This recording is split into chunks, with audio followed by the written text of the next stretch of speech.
In Antarctica, there is a place where the ice seems to bleed.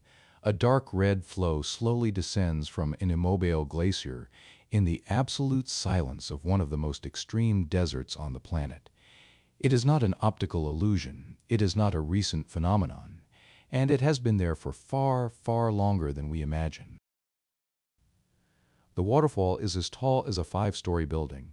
It flows slowly from the Taylor Glacier in the McMurdo Dry Valleys, one of the coldest and driest regions on Earth.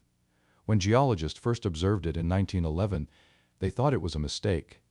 That red color seemed impossible. The first hypothesis was simple: pigmented algae, but that explanation only worked as long as no one looked deeper.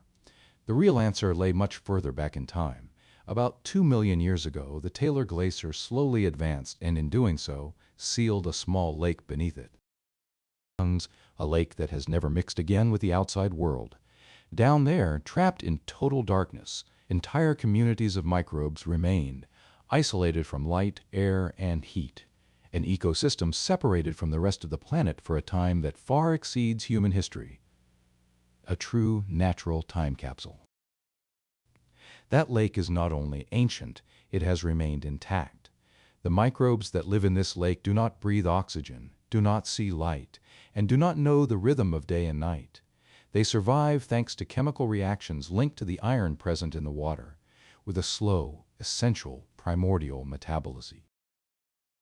It is also this iron, oxidizing upon contact with air, that colors the water red when it emerges from the ice.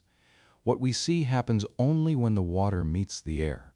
Within the glacier, there is a small fissure from which, periodically, the water from the subglacial lake manages to escape.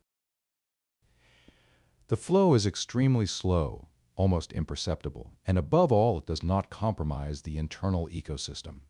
It is as if the glacier were breathing, letting out a fragment of its past without destroying it. It is not a violent loss, but a controlled revelation. The blood falls demonstrate something fundamental. Life can exist even under conditions that, until recently, we would have considered impossible. But knowing that life can endure for so long, isolated and adapted, changes the way we think about the limits of living systems. It is not a discovery that promises easy answers. Beyond science, the blood falls strike for another reason. They are deeply evocative. The absolute white of the ice, the intense red that crosses it, a contrast that seems to tell a story, even without words. A place that does not try to amaze, yet does so anyway. Perhaps it is we who look for meaning in something that already exists, just as it is. Beneath kilometers of ice, life has continued to exist, in silence, without anyone observing it. And perhaps the question is not how alien this ecosystem is, but how much we still have to learn about what we call life.